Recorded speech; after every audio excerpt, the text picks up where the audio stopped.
Hello everyone. Welcome to ManageEngine Applications Manager free training series. We are in the final part of our Season 3's free training series. In today's webinar, we will be discussing multi-cloud infrastructure monitoring. In case your team members are unable to join this particular session, we have the same session which will be happening today at 11 a.m. EDT that they can join. Now let's take a look at today's agenda. The first topic is about how to track performance across your cloud applications. We will also be discussing about how to gain end-to-end visibility in your serverless application, and then you will learn how to track the critical KPIs across your container orchestration platform. You will also learn how to address the performance issues and improve the efficiency in your cloud environment, and that will be the last part of this session. In recent days, the technologies are booming and we are learning to get adapted to them. According to the Gartner forecast report, we could see that 94% of enterprise users have started adopting to the cloud technologies. As per the current market value, $678 billion have been invested in the cloud, and the estimated value in 2025 is around $832 billion. Benefits like achieving better scalability, ROI, and faster deployments are driving organizations to adopt cloud and augment the customer count across all the regions in the globe. Monitoring such critical aspects of the organization has turned into a business imperative, and that's where tools like Applications Manager come in. Now we are going to discuss how the Application Manager help you to monitor your cloud technologies. We support public cloud platforms like AWS, Azure, Google Cloud, and Oracle Cloud, as well as Microsoft 365 applications monitoring. When I say that these are all the monitor types, we support them as a bundle monitor type. So if you take Microsoft Azure, we monitor all the top services which are hosted under Microsoft Azure. And the same applies for the rest of the cloud technologies too. As you might know, Applications Manager is an agentless monitoring tool to monitor your complete infrastructure devices. This applies to cloud applications as well. Instead of any agents, we use a certain API to fetch the information from the cloud resources. For instance, in case of Azure, we use an API to fetch the monitors from the Azure monitor, and we act as the metric aggregator. So we collect all the data and send it to fault management, and then in fault management, we analyze all the data which we have collected from the cloud sources like Azure or AWS or the Oracle Cloud. So here we make use of the native SDKs provided by the cloud vendors for data collection. And then we analyze all the data which is being fetched, and we'll check if there are any critical issues that's going on in your cloud service. That is, if there are any services going down, if the service is critical or it's using high, that is the utilization is high, we identify those traces in fault management, and we'll raise an alarm to notify your teams. The data that we have collected from the cloud resources will then be sent to the database for analytics and reporting purpose. We will look at all the major AWS KPIs in a short while. But before that, let's take a look at the AWS services monitored in Applications Manager. In compute, we monitor EC2, Lambda, and EBS. So we have Elastic Compute Cloud, Elastic Block Store, along with Lambda. In containers, we have the Elastic Kubernetes Service and the Elastic Container Service. In database, we have the Relational Database Service and DynamoDB. In load balancing, we have the Elastic Load Balancer. And in storage, we have S3 buckets. And in notification, we monitor SNS, which is the simple notification service. And in queue, we have SQS or simple queue service. And also we are monitoring the billing under the accounting. For every different service, we use a different set of APIs to fetch the information. So when it comes to the Amazon Web Services, we fetch the information from Amazon CloudWatch via APIs and send it to the Applications Manager for monitoring. Moving on, we are going to take a look into Azure services. So we monitor around 35 plus Azure services in Applications Manager. And in recent versions, we have released around 41 plus new services, which covers most of the databases like Azure MariaDB, Azure MySQL, Azure Postgres, Azure SQL, and also in network, we monitor the Azure Virtual Network. And in storage, we monitor both standard and premium storage accounts. In analytics, we monitor Azure Synapse, and in compute, we monitor the Azure Virtual Machine, Azure Functions, and Azure Scaleset. And we monitor all the billings for the respective services which are hosted under the Azure. So now we'll be discussing how we can discover Azure in Applications Manager. So since it is an agentless monitoring, we are going to use 3 different modes to fetch the Azure information. The first mode will be using the AD application service principle. So where we'll create an AD application in Azure portal, and from there we'll fetch the client credentials such as like client ID, tenant ID, client secret, and by which we'll discover the Azure. Second mode is where it is the automation mode. So in the Azure automation account, you'll be having the user email ID and credential, and using those, we'll fetch the information with the help of that via PowerShell script. And in case you are using a secure environment, we support OAuth. With the help of the OAuth, you can fetch the information from the Azure, and it is based on a rotational token access. So let me take you to the Applications Manager UI. This is the home page that you will find. So here, since we are going to add a new monitor, click on new monitor and then click on add new monitor. And you can find the different monitors we support. We have around 150 plus monitors we support. And since we are now going for cloud applications monitoring, you can click on cloud apps, and then you will be able to find the Microsoft Azure here. So as you can see, these are the prerequisites that you will have to follow before you enter or you start monitoring the Azure services.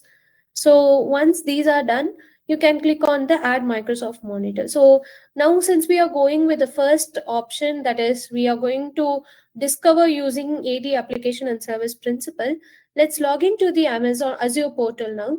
We have it logged in here, and you can click on this create a resource, or you can also go to this home page and you can see the Microsoft Entra ID.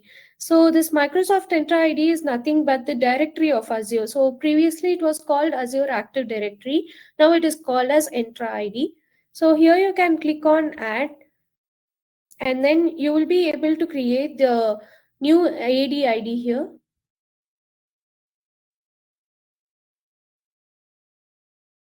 So you will be able to register an application here. So let's go with APM prod as the username for now. And you can find who you can, give the access control to any of these with any of these options here. And you can click on register. By clicking on register, you'll have these values like client ID, and then you'll have tenant ID, which you can enter here in the Applications Manager UI by clicking on add Microsoft Azure monitor. And you can also provide a display name here. Let's go with APM prod again. And you can enter the subscription ID. And since we are going with this discovery mode, that is the first mode here, by clicking on this, you'll be able to find the tenant ID and the client ID here.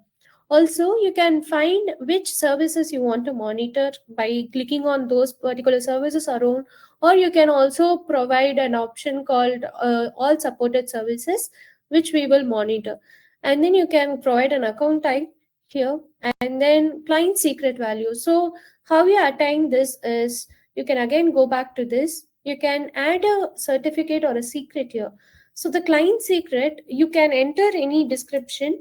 So let's go with APM again, and you can provide an expiry option here, whether you want it to be expired in 3 months, or you can also customize this period, and you can click on add. And this will provide you with a secret ID, which you can copy and then paste it here.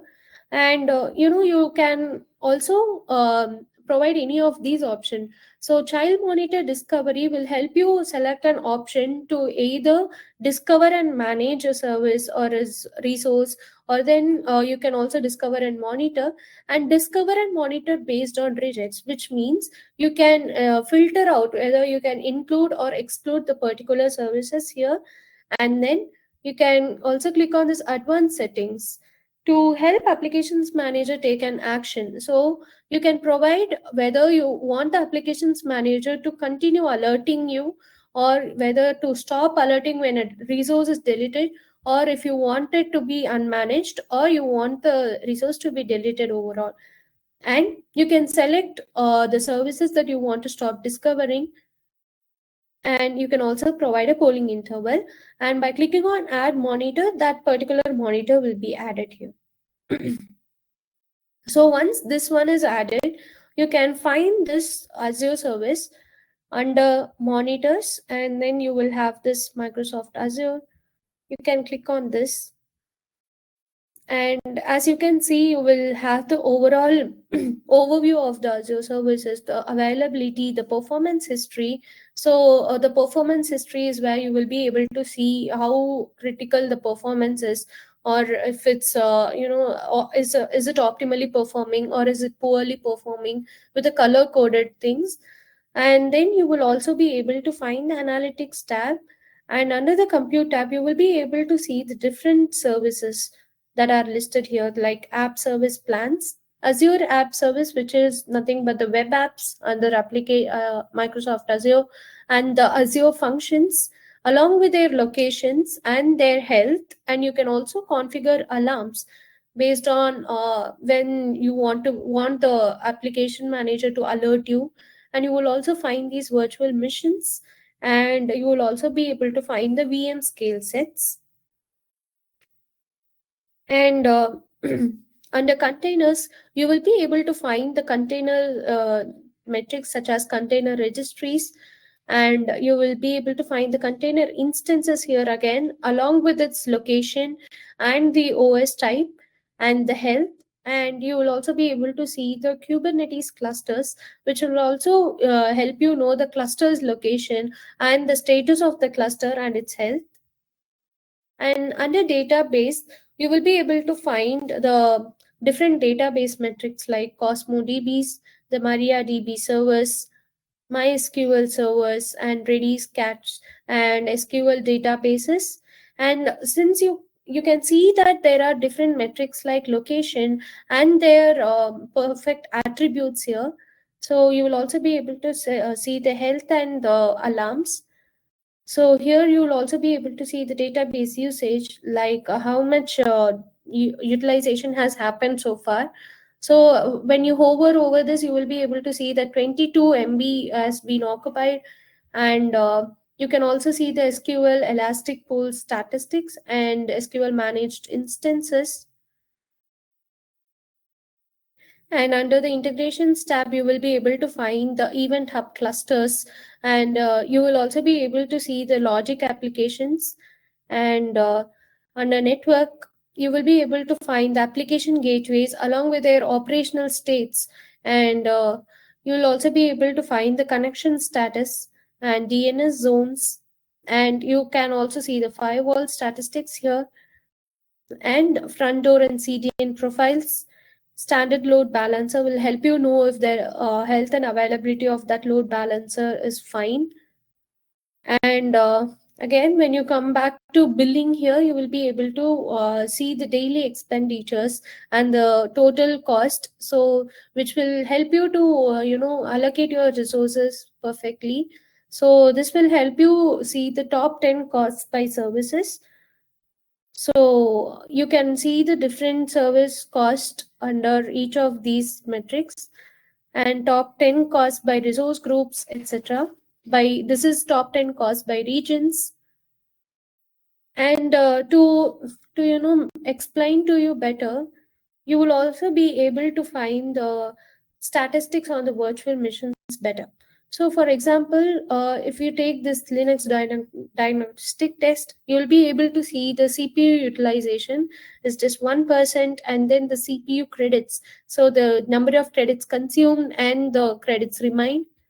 And you will be able to find the CPU metrics, that is the IO wait time, the input output wait time, the idle time, processor time, and this memory details will help you know the number of MBs that is remaining, the available memory, the used memory, and this will help you to allocate and see why the performance is actually poor or why it's optimally performing. This disk bytes will help you know the read bytes and the write byte statistics, and you will also be able to find the disk reads per second and the writes per second, which again directs you to know about the performance well enough, and the network traffic throughput for the incoming network traffic and outgoing traffic, and the configuration details. So this will help you know whether all the Azure services are performing optimally again. So similarly, you will also be able to see these metrics for Amazon as well. So all you have to do is go to monitors, and then by clicking on Amazon, you will be able to find the different metrics such as computer resources. You see the container resources here, integration resources, etc. So you'll be able to find the different metrics here for every application load balancers, EC2 instances, and elastic beanstalk environments, the Lambda functions, and then the network load balancers. So for example, let's go through with this one, Lambda. So as you can see, you will be able to find the invocations, that is the actual invocations. You can also see the metrics by failed invocations, and then you'll also be able to see the throttled invocations, and you can find the invocations rate, like the success rate, the error rate, and the invocations per minute. This will help you know if your service is performing well. The concurrent executions and provision concurrent executions, and the duration, and iterator age, and you will also be able to find the configuration status here. So you will see the resource details such as the memory size, and then you will also be able to see the deployed code size here, the timeout, and you can see the runtime here, and you will also be able to see the last modified time along with the subnet of that particular service. So moving back to this, so we also help you to monitor Office 365 applications. So in Microsoft Office 365, we monitor Exchange Online, SharePoint Online, and Microsoft Teams. So we proactively monitor all the users and the license of the Office 365, and we monitor the Exchange mail servers and track all the SharePoint sites that are hosted under the SharePoint, and also Microsoft Teams, so that if there is any particular site going down, you will get alerted as a notification. And with the help of these three Office 365 monitoring, you can monitor all the endpoint connectivity. So this will also be useful in keeping tabs on the overall health and performance of Office 365, and you will be able to monitor your users and their licenses, which will also help you to keep track of critical metrics, so that you can provide a particular you can ensure optimal performance of your resources, and then you will also be able to find and fix the performance issues before your end users get impacted. So let me show you the UI part of monitoring. So under monitors, you'll be able to find this Microsoft 365, and since you can find this by PowerShell or Graph API, so let's go with Exchange Online now. So under Exchange Online, you will be able to find different sorts of metrics. So as you can see, we have the usage statistics that will help you know the mailbox storage usage, And you can see the used storage here, and you will see the user mailbox details such as the active users and the inactive users. And the this will help you know the user mailboxes under each quota category, that is the under limit and the sender prohibitions that have been sent, or the received prohibitions and the warnings issued. And you will also be able to find the email activities count, how many emails have been sent and received, and the read actions. You will also be seeing the number of users performing email activities, that is by sent users, the received users, and the read users. And under mobile box statistics, you can find the top mobile boxes. So as you can see, the total mailbox size will be listed. The top 10 or the top 20 will be listed here. And you can see the mailbox username that is about their last logon time. So this will help you find the inactive users, and this will help you see why that particular service is down. And similarly, you will be able to find the statistics for SharePoint Online. So under SharePoint Online, you will be able to find the usage again. So this will help you see the sites usage, that is the total sites, which are the active ones, the inactive ones.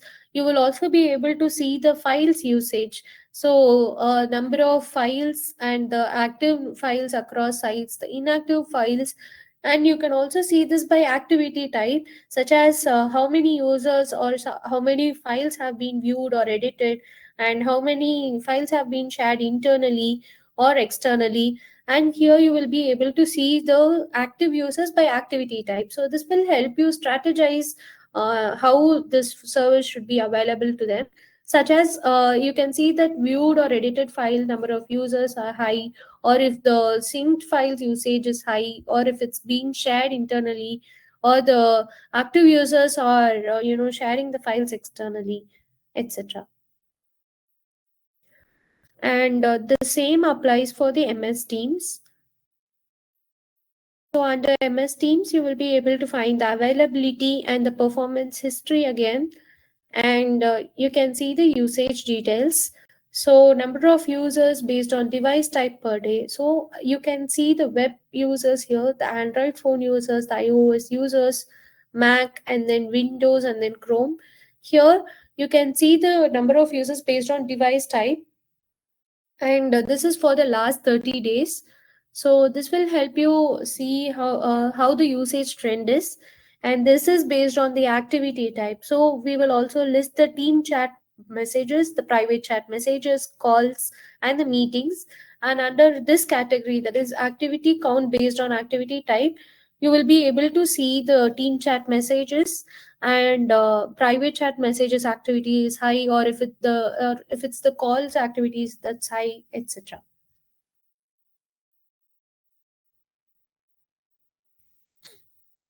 So it's time that we move on to the next topic, that is how to gain end-to-end visibility in your serverless application. So previously we followed two types of architecture for developing an application. When it comes to monolithic architecture, it is an old school approach wherein a single application server will have multiple applications hosted. So even if you want to patch a particular application, or if you want to restart a particular application, we might need to restart the complete application server.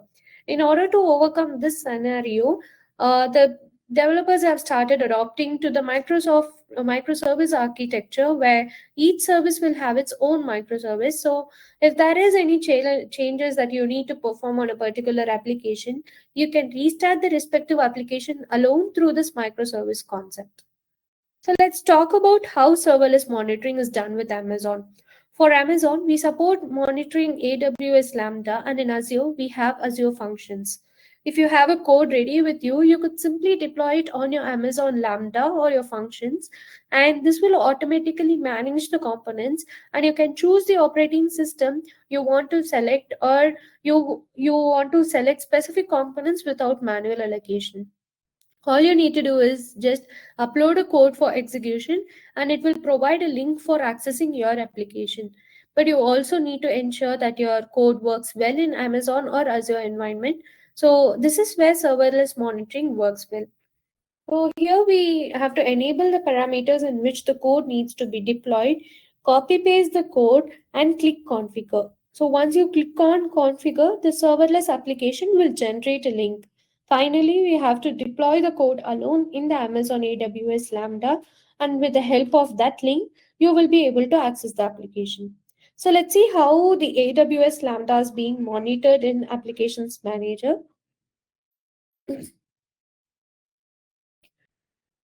So under Amazon, you will be able to find this AWS Lambda. And you can see the complete statistics of the AWS Lambda function here. So here you will be able to find the invocations and invocation rate, and you will also be able to you see the provision concurrency, etc. So if you want to have a more use of this, you can click on this Amazon and under Lambda, you will be able to find the runtime, etc. So runtime, and then you can also see the deployed code size. That is as you can see, it's 2 MB here, and then the timeout time, and you will also be able to find the last modified time here. So this will help you know whether what kind of application it is based on. So it is a Java based application, and you are choosing a runtime such as Java here, and you can also see the last modification, and you can also find the security groups here. So as we saw it, you can find the configuration details, and this will help you to find whether your application is up and running or whether it has any misconfiguration issues here.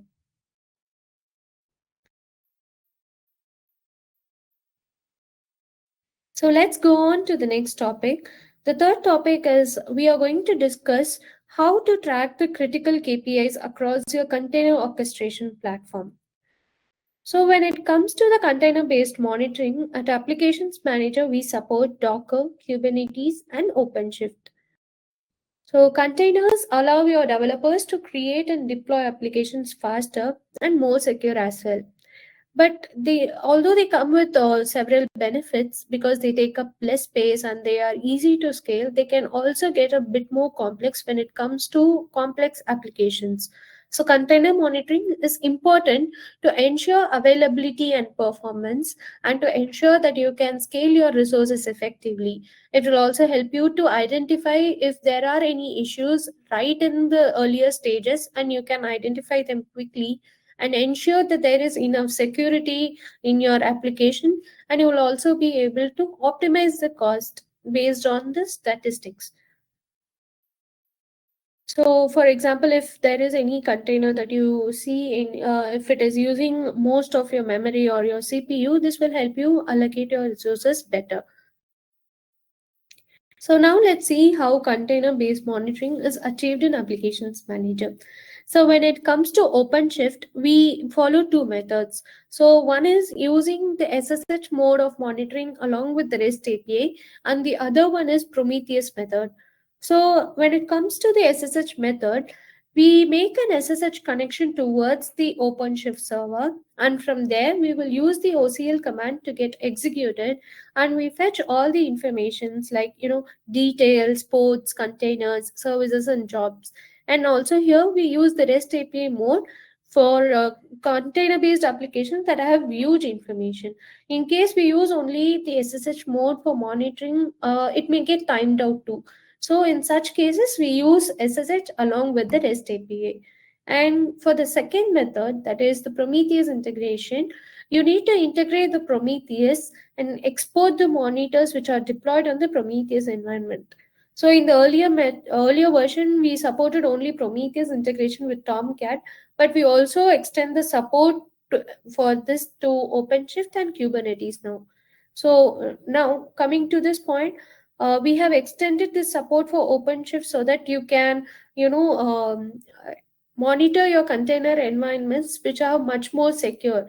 So for security reasons, you are not allowed to use the SSH, to fetch the OpenShift details like executing the OCL commands. And in those cases, the Prometheus integration will be helpful, where we will collect the information from the Prometheus through the exposed Prometheus API without the need for SSH connection.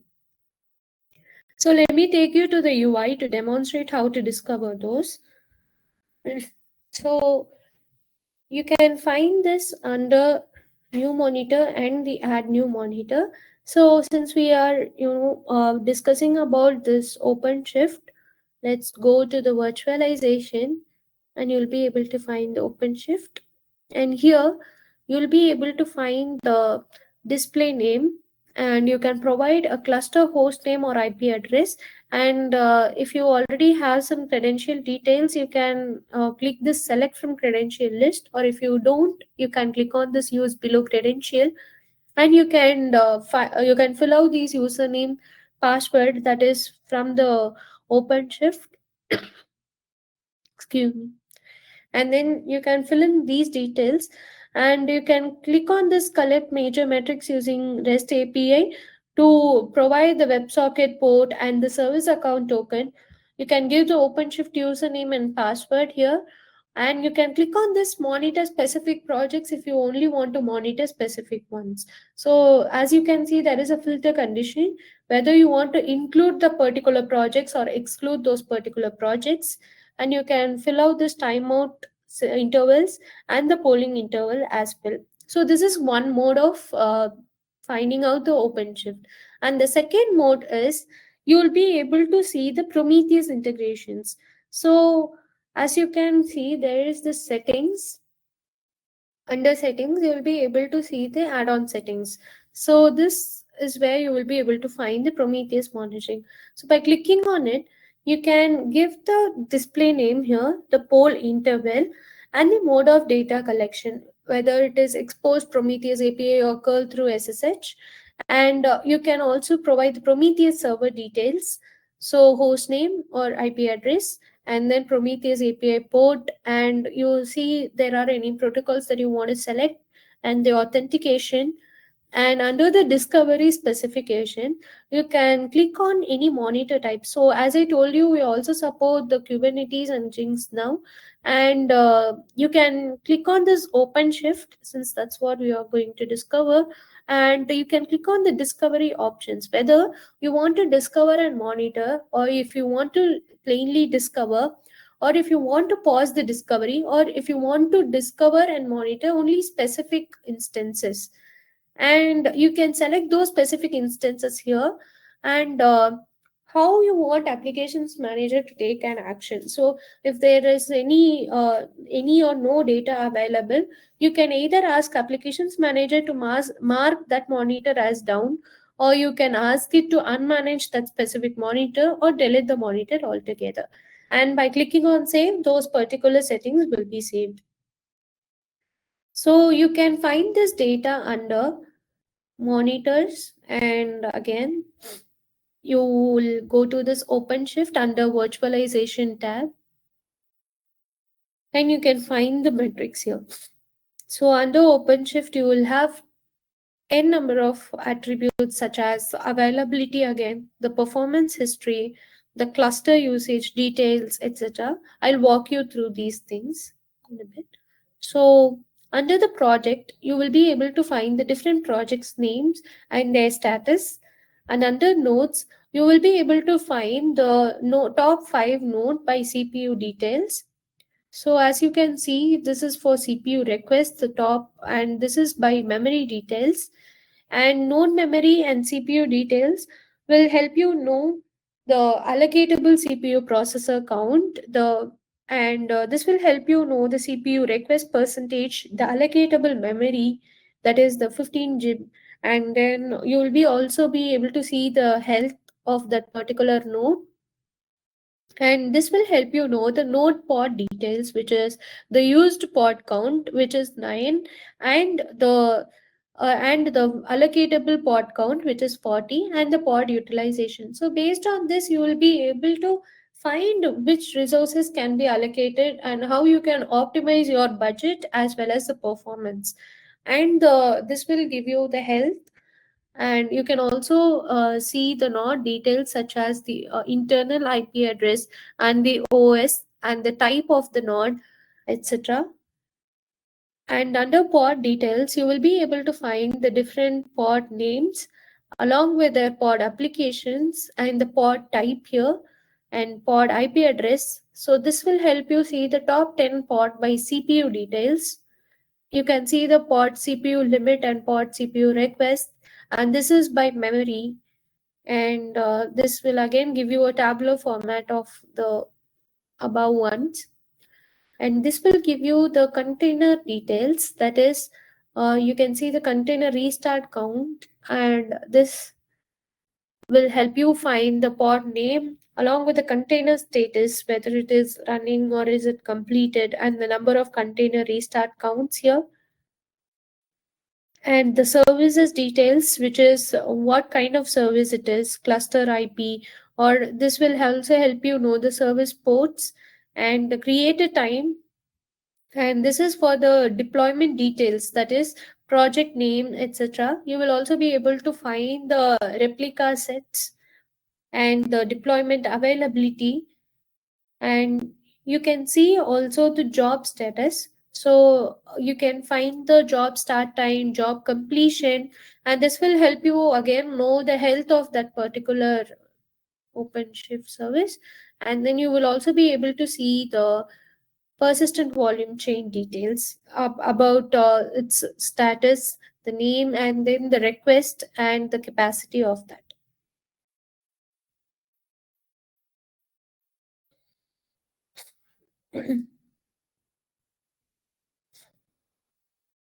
So now let's move on to our next topic, how to address the performance issues and improve the efficiency in your cloud environment. So in the previous three topics, we have discussed monitoring the cloud, the container, and the serverless environment in Applications Manager. Now we are going to discuss a few things like automating actions that are available in Applications Manager. So when it comes to cloud environment monitoring, we are monitoring the respective application and their few sets of parameters like you already saw. And whenever there is a service that is going down or when a threshold is violated, an alarm will get generated. And once the alarm is generated, we need to take certain action. So either it is to notify you or your team using any email or SMS action, or if you have it integrated with any third party or any other ticketing platforms like Service Desk Plus or ServiceNow, that ticket will be automatically logged to the ticketing portal. So apart from that, in Applications Manager, we have few automated actions that will help you reduce your manual work here. So let's discuss one of the automated actions that are available, especially for the cloud. So in case any particular virtual machine is going down on your Azure platform, or if any EC2 goes down on your AWS environment, Applications Manager, instead of expecting a manual effort from you, it will take care of itself and start the respective virtual machines that are going down in your environment. And in the container platform as well, you can restart or start the containers that are no longer used. So in case if the memory goes high or if it's going to get shut down, that is a particular container or virtual machine, you can associate that particular action based on your requirement. So when it comes to cloud, we need to make sure that we are staying within the cost limit that is allocated by our management. Applications Manager will help you to track those expenses regularly, and by using the application billing information for both Azure and AWS environment. With the help of this, whenever the allocated budget goes beyond the particular limit, it will send a notification to you or your management for the respective services. So Applications Manager will also help you prevent service outages with the threshold configuration. So when you have a specific attribute where you are confident in setting a threshold, you can either configure a static threshold or an anomaly profile. So this will help you in automating alerts when utilization becomes high or when a server goes down or a value deviates significantly from the previous data. On the other hand, anomaly profiles are particularly useful for identifying sudden spikes in memory usage or other metrics that can exceed normal fluctuations. For any attribute exceeding its allocated range in your cloud environment, you can leverage either anomaly or adaptive threshold profiles to trigger alerts. Next step, cloud application performance monitoring. So you would have had our product specialist explain to you about APM insights in the second part of this free training series. And in continuation to that, we will be looking at how you can also monitor all the end-to-end transactions performed by the users on your AWS Beam stack with APM insights and find the service map. So this way you can spot any errors in the code or function before it reaches the end users. So you can click on this APM and you'll have different application names running. So I'm clicking on this for now, and under overview I'll be able to find the abdex score. You can find the response time, the requests, the data throughput, the exceptions and all. And so for AWS Beamstack environment, you can find this service map which will help you to monitor the dependencies of the services, for example this. And then you can also see the dependent service here, PGSQL server, and then this service. And you can find the status of this, whether it is healthy or or is it critical, etc. And you can also find the transactions of those particular services. And for example, if I'm going to click on this, I'll be able to see the most recent 5 traces of this transaction. And I can also switch to find the slowest of them all. And this will help me to find the average response time, the CPU, external calls, etc. So as you can see, these are the different response time transactions, and I can see it by components as well. And you can see the request throughput, the data throughput, and the split up by exception and then error, etc. So on the other hand, since we are done with this reporting and the monitoring part, it's time that we discuss the automating actions that we already saw here. So how do you actually automate these actions if any of your cloud is down? So under actions, you will be able to find different actions such as email actions, where you can help applications manager to notify, you can use applications manager to notify you when there is any service that's going down by email. Or SMS action will help you notify by SMS. And there are also programs that will be executed when there is a particular thresholds or anomalies, and that program will be executed. Or you can also send traps, or you can also execute mbean operation for beanstack. And then you will also be able to find the cloud action here. So under cloud action, you can provide a display name and select the monitor type, whether it is Amazon or Azure. And for now, let's go with Azure. And here you can select the action type, whether you want to start that particular VM or stop it or restart it. And you can select the target instance or a target virtual machine, whether you want it for any specific virtual machine or all the VMs in the selected Azure monitor. And you can find the select Azure monitor, and you can also find a new action here. By clicking on this, you can provide an email ID to which the notification has to be sent. And you can also execute this action based on business hours, just to minimize any negative impacts, whether you want it to be executed during the business hour or outside the selected business hour. And you can select the selected time window here.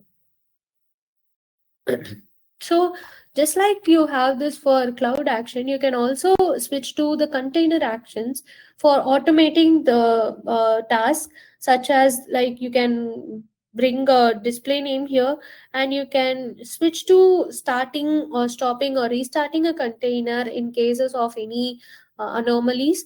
Or you can also specify any target containers here. Again, you can also select all the containers in the selected Docker, or you can also provide an alarm action here and the email ID, just like how we saw for cloud actions. And this is how you'll be able to find it. And you can also apply the same for Windows Services Action, but the only difference is you'll be needing an API, REST API, to configure such setting here in Applications Manager. So once we have seen the automation, it's time we go to the reporting part. So Applications Manager will help you to report on any at a glance monitors. So if you want to provide this to your executives, this will also be helpful in those cases. So when you see the cloud applications, we have all the cloud applications listed here. So you can go with any one of them. For now, let's go with application load balancer, and you can find the availability of those cloud apps alone. So here, let's go for the last month, and you will be able to find the top 50 of them. And by switching to this at a glance report, you will also be able to find the availability, and this is how you can find the reports. And whether if you want to also monitor the capacity planning, or if you want to know the capacity of your particular application, you can click on this and you will be able to find the attributes. So this is minimum and the maximum and the average. So this is for memory utilization in percentage for top EC2 instance. So this is only for today. Like you can go up to last 7 days or even last 1 year. An applications manager will help you to find the minimum memory utilization in percentage and maximum utilization and the average ones. We also have capacity planning reports, and you can find them under reports. And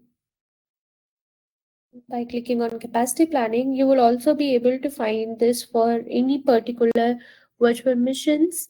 So let's go with this, and I can select a monitor type here. So by capacity planning reports, you will be able to find which are the undersized or oversized. Undersized means the ones that have enough memory or the utilization that they can reach, but they have been used very low. So by clicking on this, you'll be able to see the green ones, which means that the green ones marked are underutilized. So they haven't reached their maximum unit yet. So you can see that the undersized options is given as no, and these are the different monitors that have underutilization. So you can also select a business hour, and we can filter also. And you can also forecast this metric for any of the monitor type. So for example, I can forecast reports of disk utilization of servers, or I can even forecast the cloud applications. So let's go with this, and I'll select an attribute. So I'll see the server log storage in percentage. So I will be able to find this, and this is for the top 10 Azure database.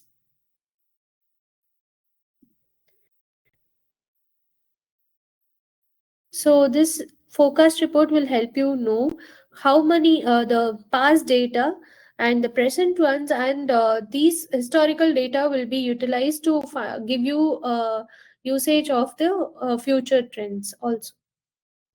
So as you can see, this is the memory usage, and this is the growth trend for 8th August, that is this day, and then 8th September, etc.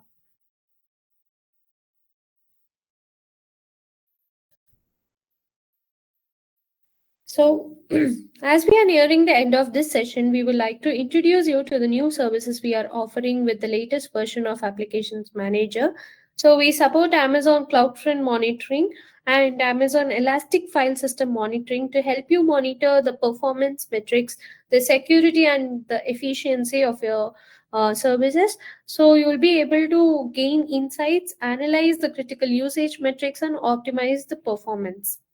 So, and for Azure, we support Azure Container Services Monitoring, Azure Databases Monitoring, Azure Integration Services Monitoring, and Azure Security Services Monitoring, Azure Storage Sync Service Monitoring, and Azure App Service Plan Monitoring.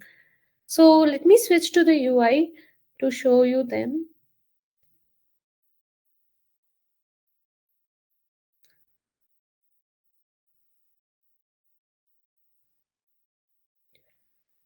So under Microsoft Azure,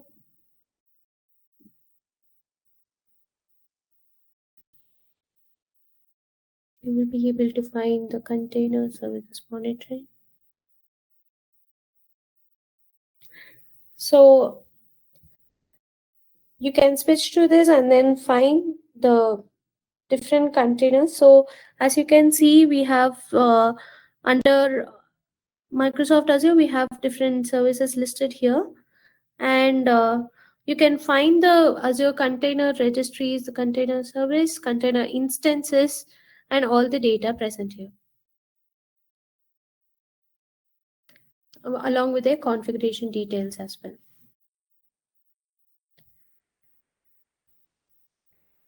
So let's have a quick recap of today's session. In today's session, the first topic we discussed was how to monitor the AWS proactively or Azure Cloud application.